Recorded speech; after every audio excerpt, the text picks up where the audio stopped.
Hello and welcome to this week's episode of The Dude Therapist. We have Dr. Holly here. We're going to talk all things sex, which is something that people are afraid to talk about because it's scary, it's uncomfortable, it's vulnerable, but why? So we're going to get in all that things later in the show. But right now, Holly, can you introduce yourself to the listeners super quick? Oh, absolutely. Thank you so much for having me, first of all. I'm Dr. Holly Richmond. I'm a licensed marriage and family therapist, a certified sex therapist, and I have a PhD in somatic psychology. So really, I couldn't think about studying the body without studying sexuality. I couldn't study sexuality without studying the body. So that's really where the somatic psychology comes from. You know, and it's interesting. I just noticed that, not just now, the past couple of months, I've been looking at the world of sex therapy, and I have a few clients that are looking for that avenue.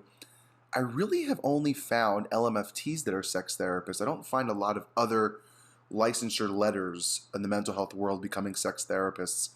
So, Yeah. why is that, and what was your journey into being an LMFT sex therapist and somatic specialist?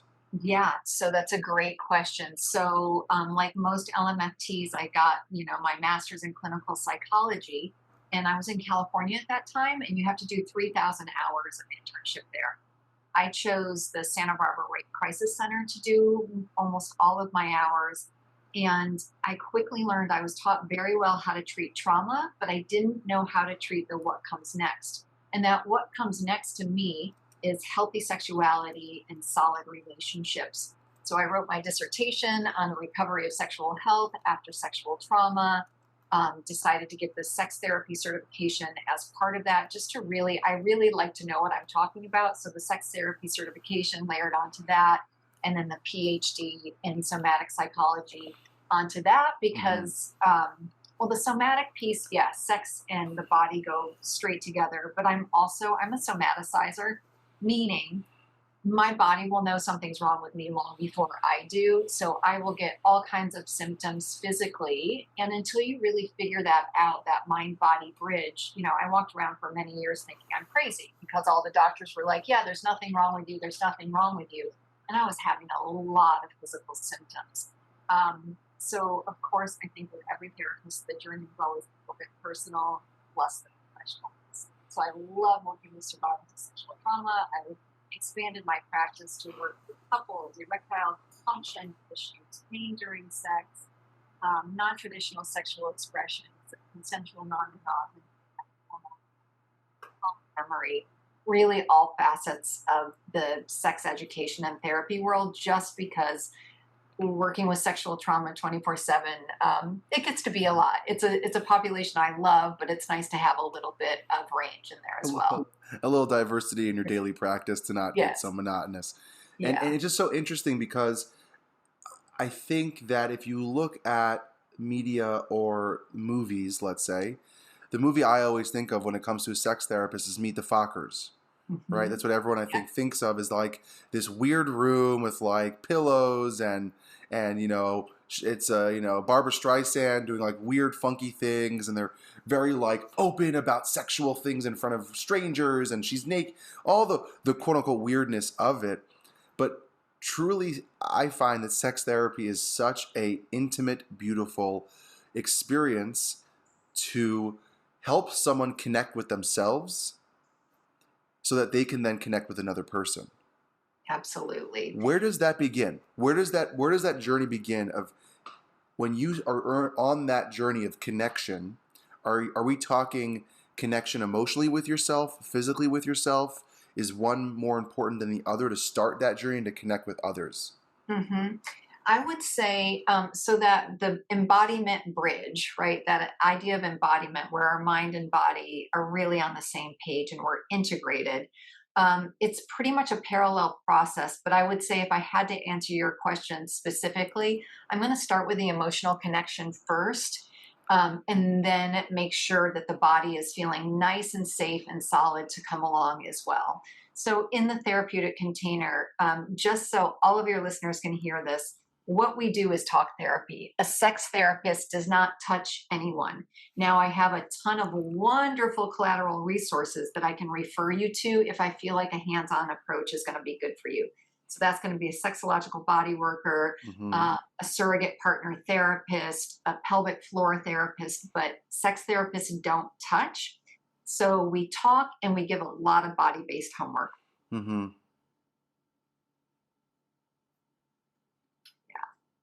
And so for me, then, the idea of that emotional connection to someone, Mhm.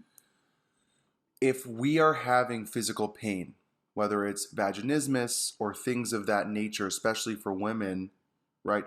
Do you see that the emotional connection can outpower or out um, over? I don't know the right word I'm thinking of, but to deal with or get through those struggles when there's physical things, not just vaginismus, but even sexual trauma Yeah. or anything that is a visceral somatic experience in your body. But if I have an emotional connection, does that lessen or take away those struggles in your sexual life? It will certainly help. So, first, that connection to yourself Mm-hmm. and letting go, putting down sexual shame, which I know so many of us struggle with just because of how we were raised, the culture we were raised in, our family systems, our spiritual systems, a lack of sex education, to be quite frank. So having that connection first with ourselves, letting go of shame, really understanding what we're working with on the sexual trauma perspective or the sexual health perspective or the relational awareness perspective, and then going into the body. So Mm-hmm. just, yeah, really grounding ourselves in safety and understanding, and then moving into the body based practices the way that I work. So you wrote a beautiful book, on the idea of how to move through and move towards a healthier lifestyle after sexual trauma in your sexual life, right? A more positive way of dealing with that sexual trauma within your life. I know this might seem like an obvious question for you, maybe, or for me as a therapist who I specialize in trauma work, Mhm. certified in trauma focused CBT, right? And so I love trauma in the way of the vast way it impacts and the help that we can give people as a Right. mental health professional. What are some of the things that might not be so obvious to some layman or non-therapist or mental health professionals of what sexual trauma can do to someone in their relationships? Because I think there is a lack of understanding from the other partner or even in ourselves when we go through something like sexual trauma. And then there's judgment, uncertainty, worry, concern. What are some of those things that are natural, expected, or Mhm. even things that people wouldn't know about the impacts of sexual trauma on our life? Yeah, that is such a great question, and really one of the ones I'm the most interested in. So, thank you for referring to my book, but just so your listeners have it, it's called "Reclaiming Pleasure: A Sex Positive Guide for Moving Past Sexual Trauma and Living a Passionate Life." The reason I mention it here is because you just stepped right into chapter 6, which is looking at Yes. the hidden wounds of sexual trauma. And how I break those down are emotional, physical, sexual, and relational. So we've got these 4 quadrants. And in the book, I've got about 20 symptom manifestations for each thing. So this is going to be, let's talk about the emotional. So feeling disconnected from a partner, having a hard time regulating your emotions, alexithymia. So a lot of survivors, a lot of people in general have a hard time even identifying their emotions, feeling unsafe, having a fear of going crazy. The relational are going to be unstable relationships, quick to anger, confusing sex and love. Some of the physical are coarse, or the sexual: vaginismus, dysphoria, vulvodynia, so genital pain disorders, but also things people might not know: vertigo, fear of the dentist, fear of Really? needles. Yeah. So there's all of these things that are really autonomic nervous system based that Mm. impact how we move through the world. And as a trauma therapist, I know you know what I'm talking about. Mm-hmm. But if we've got our autonomic nervous system, so you've got the parasympathetic branch, the sympathetic branch, those are your firefighters, right? Yeah. So on a scale of 0 to 10, if 0 is catatonic, 10 is full on panic attack. For so many people, they're moving through the world at a constant 8 or 9. So they're just highly reactive, always, stepping into triggers of obviously not because of anything they've done, but because of the things that have happened to them and that Mm-hmm. they haven't processed and integrated. So we're really trying to down regulate the nervous system so they can feel safe, contained, and connected moving through the world. Mm. I would never have thought, even though I know that, I've learned it, I would never have thought of vertigo and that system just being so off kilter. And so, how does someone, and I don't know if you're comfortable answering this, and if not, just let me know. How does someone who's gone through sexual trauma start to express to their person or their people in their sexual partner, let's say, or even just take sex out of it for a second, but the relationship itself, how do you start to express what you've gone through to heal together, right? Because to me, sex it's a dance. It's two people, right? Well, you can masturbate and have time by Yeah. yourself, but we're talking about sex with another human being. Mhm. There needs to be an interaction and a kind of a guideline between the two of you, right? An understanding. How Yeah. do you start to have that conversation? I'm not talking about kinks. I'm not talking about vulnerability of asking for stuff in the bedroom. We'll get to that later. But how do you start expressing that pain, or even what it might feel, or even if you don't know how to feel and something comes up during sex, how do you help someone understand that and process that with you? Yeah. Oh, and so for couples, really having that, again, this word container, the safe container of the relationship, and feeling free to share, feeling free and safe to share. So the survivor of sexual trauma, I would usually ask them, because they're going to have symptoms. They're going to be coming to me and say something like, I don't care if I ever have sex again, or I think I'm asexual. And trust me, I'm totally fine with someone being asexual, but it's about 1% of the population. So And that's can not, you can you yeah. can you describe what that means for some people who might not know? Yeah, asexuality. It's just people who are born without a desire to connect with others sexually. They just don't have a lot of sexual interest. So their relationships are mostly platonic. Is that a hormonal, or is that a do we know what the It's just reasoning kind behind of it like is? born with someone with neurodivergence, someone Okay. being born gay, someone Okay. it is a character trait. It is a Okay. legitimate character trait. The reason sexual trauma survivors say it a lot is because sex is just so uncomfortable for them. Mm-hmm. So they're just like, I don't care if I have it again, don't want it, or I have pain during sex, or I numb out, I dissociate during sex with my husband or sex with my wife. Mm-hmm. So it would really be sitting down, coming to the table, and asking their partner to get curious with them and be open. Survivors of sexual trauma never have to describe what happened to them. So when you're Mm-hmm. talking to someone about their sexual trauma, you're not saying what happened. You're asking, how can I support you? So the survivor is going to say something like, hey, I'm having a really hard time with sex right now. I Mm-hmm. think I might need to dial this back a little bit and just have us hold each other, or do things that don't involve penetration. Or, you know Mm-hmm. what? She could say something like, hey, I have a sexual trauma in my past that involved oral sex. I'm getting really triggered when we do oral sex. I've got to take that off the table for a little while. Mm-hmm. So if you were the partner, you would say, oh my gosh, I absolutely understand. Is there anything else you need me to know? What Mm-hmm. can I do to support you? You're not saying, oh my gosh, what happened? Who did it? I'm gonna go Mm-hmm. find them. Like, we're Yeah. not doing any of that.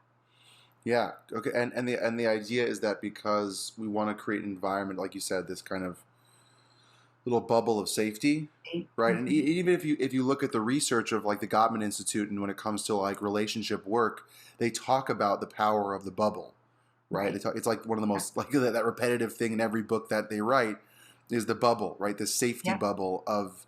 I always think of the cone of silence from Yeah. Get Smart, Yeah. and I'm talking the original one. My father and mother showed me the original one, so the cone of silence, not the Steve Carell, the original one. and because it creates that comfort of just the two of you. And Yeah. that's why, to me, now we just bought a house, creating that environment of the bedroom, our bedroom being our bubble, our cone of silence, our place of relaxation, our place of safe haven, is super important. Doesn't mean you can't have sex throughout the entire house, but it means that that's like your safety zone. Right. Um, and then how important is it for in your mind, looking at the research, looking at your beautiful work and the experience that you have? It again, I might know the answer. I'm just asking for my listeners. Is there a no return where, let's say, unfortunately, you've gone through some sexual trauma at a young age, and now you're in your 20s and 30s, and now you're coming to the realization of, oh, I gotta work on this stuff, or maybe this is not the way I want to live my life anymore. Is there a point or certain things that at a later age is harder, or I don't want to say impossible, Mm-hmm. but something that might be that much more difficult? Gosh, no one has ever asked me that. That's a great question. My answer is going to be no. So, in my experience, and really the research shows us, it takes a survivor about 10 years to reach out to a therapist. So, What? most survivors of sexual trauma do not report immediately Wow. because over 85% of sexual trauma is perpetrated by someone known to the survivor, Yeah. right?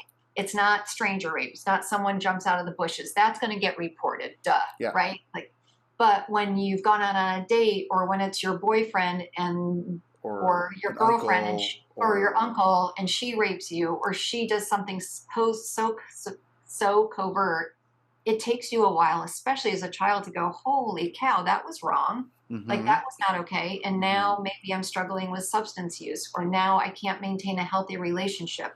So again, you've got 10 years on average before that person is going to seek out help. Wow. And I have this lovely gentleman that I've been seeing for about 2 years, who is in his 60s. He was sexually abused between the ages of 9 and 11. It took him 50 years to find me. 50 years. And Wow. he's doing so much better. Are there relational patterns that are fairly entrenched that we're having to really, really dig through? Sure. Would that be easier if you were only 10 years or 15 years or 5 years post trauma? Yes, but I don't want to deter anyone from being like, oh, it's too late for me. It is never too late. Graham, I knew that was the answer. I'm glad you said it Yeah. that way. I didn't know that statistic. I knew the 85% statistic Yeah. of usually it's more often someone we know than the stranger, which makes it that much harder to come to terms with or understand or process / get help or talk to somebody because of the stigma or the worry. In this day and age, 2022, why is there still so much uncomfortability around sex and the intimacy between? We all know sex happens. It's like everyone poops, right? Right. Everybody Right. farts. Everybody eats, right? Everyone has sex. Everyone, every human, most humans have sex. Animals have sex. People, there, you go to the zoo, you see elephants having sex, and everyone's like, "Oh my gosh, avert your eyes!" Right? It's happening around us. It's an animalistic experience. It's a pleasure. It's a comfort. It's a connection. Why are we still so scared of it and uncomfortable to talk about it? Oh gosh. I think there's a few answers. So the first is, remember where we came from, Puritans, right? So you've got the puritanical culture. They're certainly not going to talk about sex. Then I'm sorry, I know you're a male-bodied person, but you've got the patriarchy. And for the patriarchy to stay in power, women need to be disempowered. Yep. So why are we going to sexually empower women? That's way too dangerous for them. So we're not going to do that. And then I think in the media too, sex is so it's so performance based. Sex is so sexualized, right? There's not a lot of space for sex to be sensual. There's not a lot of space in media for sex to be intimate. There's not a lot of space for it to be vulnerable. And that's what real sex is. But that kind of salacious sex is what draws our attention. So now when you say sex to anyone, they're like, oh my gosh, it's this thing. And it doesn't look like the sex most people are having. And that thing is that we're talking like pornography, movies, Game of Thrones, like that, like crazy orgasmic experience that is like this wild journey of ridiculousness that's literally actors and performance. From Earth. Yep. And so in your line of work, do you see a difference between the different sexual orientations and how the sex is viewed? Heterosexual LGBTQ community, is there a distinction in what that looks like? Not the act itself, but what it means to them, the work that you do in the different communities. Yeah. So I think actually the act itself makes a difference to the meaning. So the LGBTQIA plus community is not going to see sex as penis and vagina, which the cisgendered hetero community does. Mm-hmm. Sex can be anything, and I wish that's what the heteronormative community would do, because obviously there's a place for all of us here, but it doesn't have to be penis and vagina. It doesn't have to include oral. It doesn't have to include any kind of penetration. So the queer community really embraces this idea, and they really, the research shows us they have more pleasure and they experience more connection than we do because of this heteronormative model. Penis goes in vagina, everybody orgasms. That's just not true. Like it just doesn't work that way. Yeah, and it's funny, as a Orthodox Jew growing up, right? Sex was something that is in a lot of religious circles taboo to talk about. Something very hidden, and it's considered very sacred between a married couple. It's a very sacred moment, very sacred experience, all that wonderful thing. But no one knows what the heck we're doing. Like, no one's talking about it. Like, sex ed is some rabbi going like, so here's a picture. Okay, great, right? It's not like it's nothing healthy in the way that we learn. And to me, then it creates like this boogeyman experience of like, oh shoot, this is about to happen. Like I don't know what to do. Where do I put this? Where do I do that? And it takes. I've spoken to many Jewish and religious couples in my work. About 3 to 7 years of a couple to find their comfort zone of themselves in the sexual practice and their bodies and their sexual needs, asking for their sexual needs. So for someone who might have come from like living under a rock, or someone who might not be as exposed, maybe a little more prude or not as out there at a younger age, how do you start that experience of understanding yourself without feeling shame, without feeling guilt or worry of judgment? Yeah. So the first thing I ask my clients to hold is this idea that sex and self are not dualistic. So what I mean by that, there's not my sexuality over here and my overall health over here. It's one and the same, right? We're finally, as a culture, getting our heads around the idea that mental health is as important as physical health, right? So I want to put sexual health in that bucket too. To be fully realized human beings, we need to have our sexual health and prioritize it. From there, I just would encourage everyone to seek out good sex education. And there are so many resources. Eli, I'm happy to send you some notes after the podcast that you can use as a touch point for your listeners. But everything from sex ed books for children up through websites, things that really talk about sex education from a sex positive perspective. Yeah. And then I have a little daughter, right? I have a 3-year-old. I call her name is Ricky. I call her the Rickster. Yeah. She's my little lady, my silly buddy for life. And I have my son who's 7.5 months old. Wow. I adore them. I'm obsessed. Yeah. As a parent, right, there's so much stuff. Now, I am not going to get political here. The question is something to do with, as a parent, what is the role of education in the sex world? Right, because there's so much noise with schools and no schools, and we're not getting into that conversation. Not here, not now. Okay. I'm sure you, and if you would like to talk about it, you're more than welcome. I'm not going to ask you. You could talk about it. Yeah. I don't like making people feel uncomfortable politically. We're just going to talk. We're going to talk about sex. Make them uncomfortable in another way, Holly. At what point, or what is the role of a parent when it comes to educating your kids? What age, when, how, where, what? All those kind of questions. I think a lot of parents don't know, and I've read plenty of parenting books, and I'm a parenting specialist myself. I don't think a lot of parenting specialists, they talk about how to deal with tantrums Right. and behavioral stuff as a kid, but they don't talk about, hey, how do you have real hard conversation about sex? Because when I grew up, my father made my mom talk to me about sex, right? He's like, no, I'm sorry, mommy has a book from the library, she'll deal with it, about puberty. Oh, So like, where do you start? How do you start? I know for us, we're very adamant about using the right terminology for body exactly. parts, right? Penis, Yep. vagina. Like we just, Yep. it's not weird. This is a body part. Yep. But where do you start that? And what is maybe not, I don't want to use the word inappropriate, but maybe not the right timing for certain Right. things.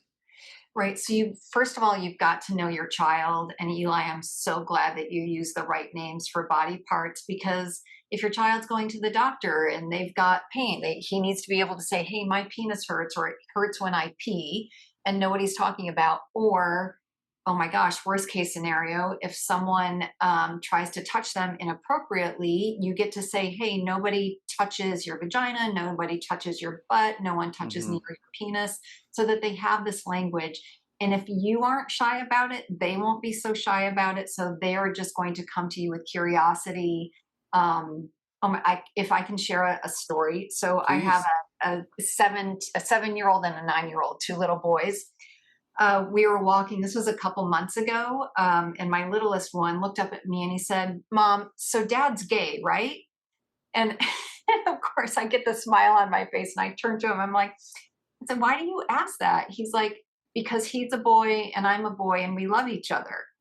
Mm. So I get how he got there, but boy, what a beautiful entry for a conversation. Yeah. Um, oh, you know what? It was June, so it was Pride Month, and we had gone to a couple Pride events in our local Yeah. area. And we're obviously very sex positive in my household. So he saw boys together, he saw girls together, and he was like, "Oh, I'm a boy, Dad's a boy. We must be gay." Mm-hmm. So then I had to take a stab at explaining, "No, Dad's not gay. You have time to figure it out. You know, he's your dad, so of course he loves you and all the things." That's so interesting. I love that story. I'm gonna throw my wife under the bus for a second. A story when she was a kid. The family repeats a story like every other day, Yeah. because my daughter is she's 3 and she points out things and she's like, "Oh, Daddy, I saw your butt crack," and I'm bending over and my pants Yeah. fall, like my shorts are a little low, whatever it is. She goes, "I saw your butt, Daddy," and she giggles. My wife, when she was a baby, like a 2 3 year old, uh, would like take a bath while my father-in-law would shower. Just Yep. to kill two birds with one stone. I got a shower, you got a bath. There's one bathroom. We got to take care of this. And she laughed and went, "Ha ha ha! Daddy's vagina fell out." Oh my Right? gosh. She didn't know the word penis, Or and penis. then they took the opportunity to educate her on what a penis was. But that's like Yep. a funny thing that is repeated in my wife's household for years. Like, "Ha ha! Oh, Daddy's that's a good vagina one. fell out."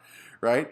And Oh, I think that is the big thing as a household is I think there was a mentality of like, no, don't say that. Like shut it down right when someone says vagina, penis, whatever the words are or the concepts, or even mentioning the word gay or anything that was yeah. sexual was like, we don't talk about that. Sorry. So Right. don't. And then what happens? Where do kids? They learn it in school. They learn it in camp.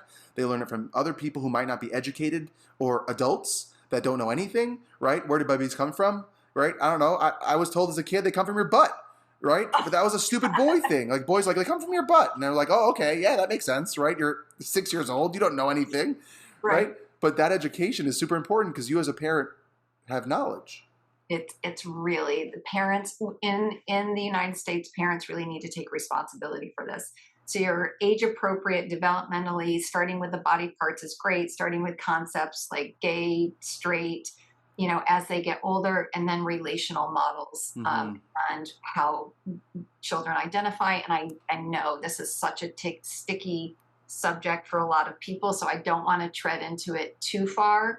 But to your point, which you said beautifully, your kids are going to learn it from somewhere. What do you want them to learn? Do you want them to learn the truth? Do you want them to have good sex education? If you don't know yourself, find some good books, find some really good online resources. The research shows us now most children are seeing porn between the ages of 9 and 11. Yeah. Like that's just completely developmentally inappropriate. And Mm-hmm.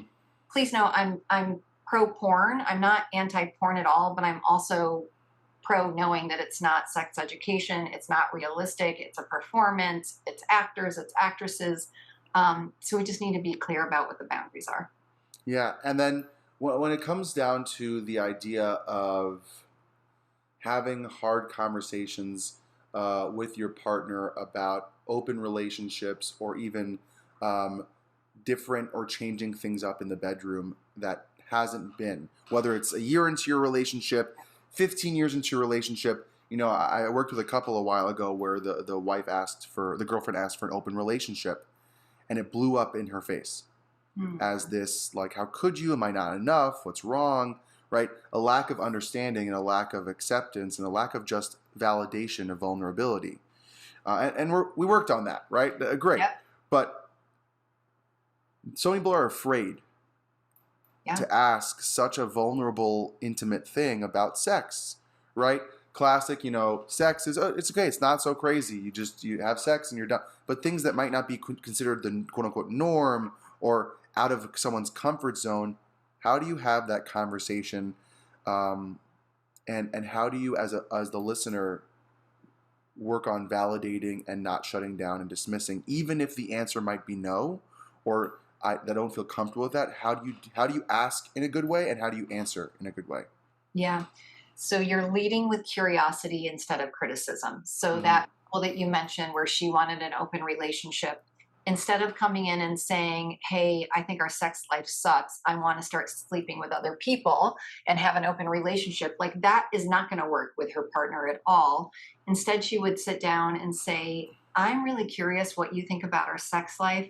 There's some areas that I haven't been so happy with. I think we need to increase frequency or we need to increase some element of novelty or spice things up a bit. What do you think?" Mm. And then that is going to keep her partner out of defensiveness and out of shame. Mm. Well, it should.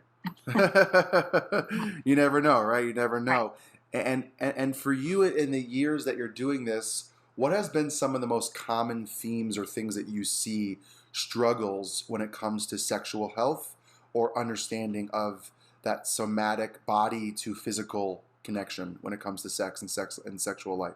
Yeah. So I think there's two different answers to that question. For couples, desire discrepancy is the number one thing I treat. Eli, you probably see it too. So a desire discrepancy just means there's a couple, one wants to have more sex than the other, and it's causing some problems in the relationship. Mm-hmm. So that's the number one thing I treat. Low desire in men or women would be the next most common thing I treat. Mm-hmm. And then what we were talking about before, a survivor of sexual trauma, they've hung on to that and they've internalized that shame for 2 years, 10 years, 50 years, and they're like, "Ooh, I need to work through and process this so I can live Mm.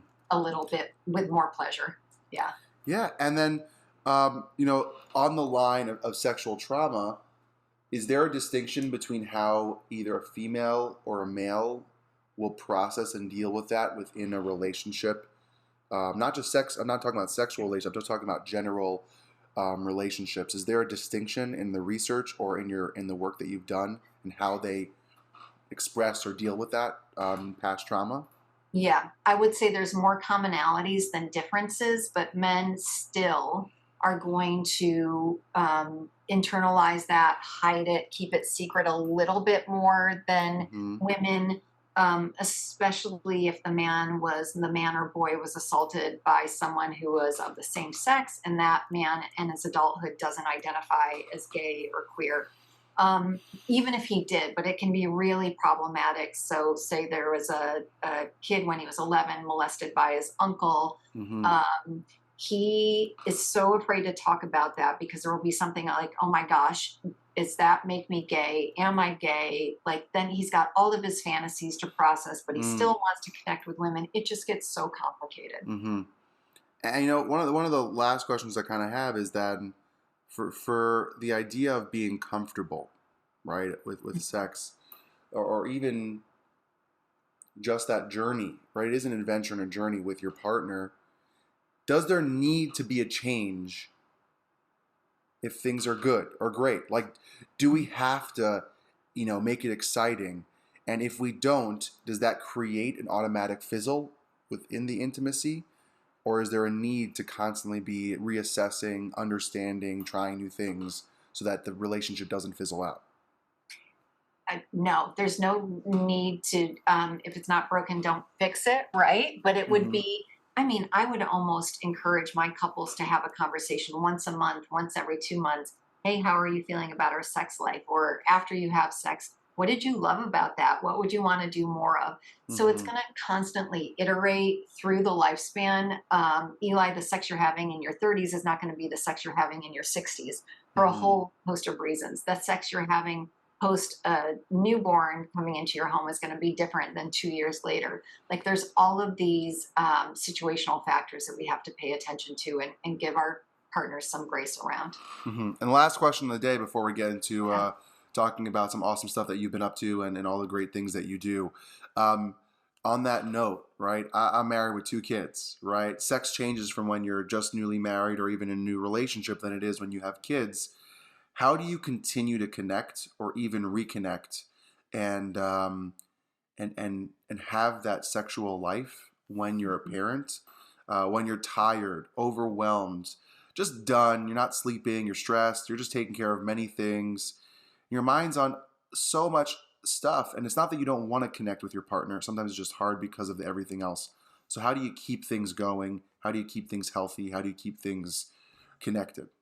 Yeah. Okay. So, three quick ways to answer that. The first is, and I know this sounds so trite, but you've got to be creating time with your partner. So, date night, I was going to say date night, but it doesn't have to be anything big and fancy. It's just a couple hours without the kids where you go out and you're really focused on each other. So, this is not bedroom time. The second piece is schedule sex. Um, and I say that because if you don't, days and days, weeks and weeks will go by because of all the reasons you just said, tired, overwhelmed, blah, blah, blah. So you're scheduling sex. And I want to say sex doesn't have to be penis and vagina. Sex doesn't have to be anything. It could be a cuddle session. And that really is enough. The third piece, I think I just lost it, but it was that I think redefining sex. So if someone's just like, gosh, I can't do that right now, I don't have the energy for it, just really being open to what sex can be that day. Mm. And I think those 3 things are super important. I think a lot of parents need to hear that we also need to be respectful to each other's partners and listen to what Yeah. they're and how they're showing up that day, not take it as an excuse or a reason to get out of it, but to have honest, real conversations about your needs and wants. And if it's really off kilter, if things are really out of whack, that's why people like Dr. Holly exist, right? The sex therapists are, again, not someone who's going to maybe make you feel uncomfortable and do interesting things in their office, but to help you get comfortable, real, and vulnerable about your sex life and how that impacts your relationship and your sexual health. So, Dr. Holly, I could talk to you for many hours because you're just such a pleasure to talk to, such a wonderful smile and energy that you bring to everything you do, and knowledge and expertise that's amazing. So, what are you up to? What's going on? I know you had some really cool opportunity that recently happened. I know you posted about it a couple of weeks or months ago. So, can you tell everyone what's going on in your world and what you've been up to? Yes, absolutely. So the first is the book Reclaiming Pleasure. If you are a survivor of sexual trauma or you love someone who is, this book is a guide step by step, very entry level to help you move through the process and experience more sexual and relational pleasure in your life. The second piece is I just took on the role of associate director with Modern Sex Therapy Institutes.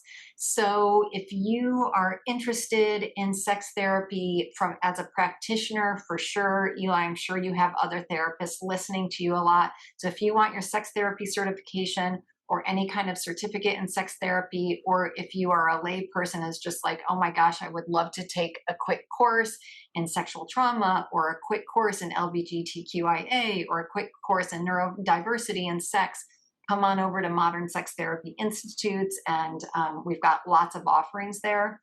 The third piece, as far as people reaching out if they're in need of sex therapy, which you mentioned, asect.org is a great place to find a sex therapist. So it's Mm. AASECT.org. It's the American Association of Sexuality Educators, Counselors, and Therapists. And there's a link that says find a therapist. You click on your state and you can be linked to people near you. Oh, that's awesome. That's Yes. awesome. congrats to you on all your success. I know you've been doing this long enough where you've seen a lot and done a lot and have experienced a lot in the world of mental health. And I truly appreciate you just saying yes to being on the show and being patient with all the back and forth, moving, kids, your life, my life, and everything in between. So I really appreciate you, sticking with me to be on the show. It means a lot. I can't wait and hope this is just the beginning of a relationship between the two of us because you are just a wealth of knowledge that I think everyone needs to just check out. Look at her Instagram, check her out on her website, buy her book, and if you're listening at this point, there'll be a giveaway for her book that I will buy. A great listener who comments, reviews, follows Dr. Holly and myself. I'm keeping an eye on it. I'll put out a giveaway when the episode comes out. Don't you worry. Always like buying books. It's an excuse for me to share knowledge with people. I have a Oh, little issue. 30 boxes in my garage wow. are just books. Books. I You're just a book love. person. I read. I just read a lot. So Holly, thank you so much for showing up today. I really appreciate it. Thank you again for having me on. I look forward to talking again.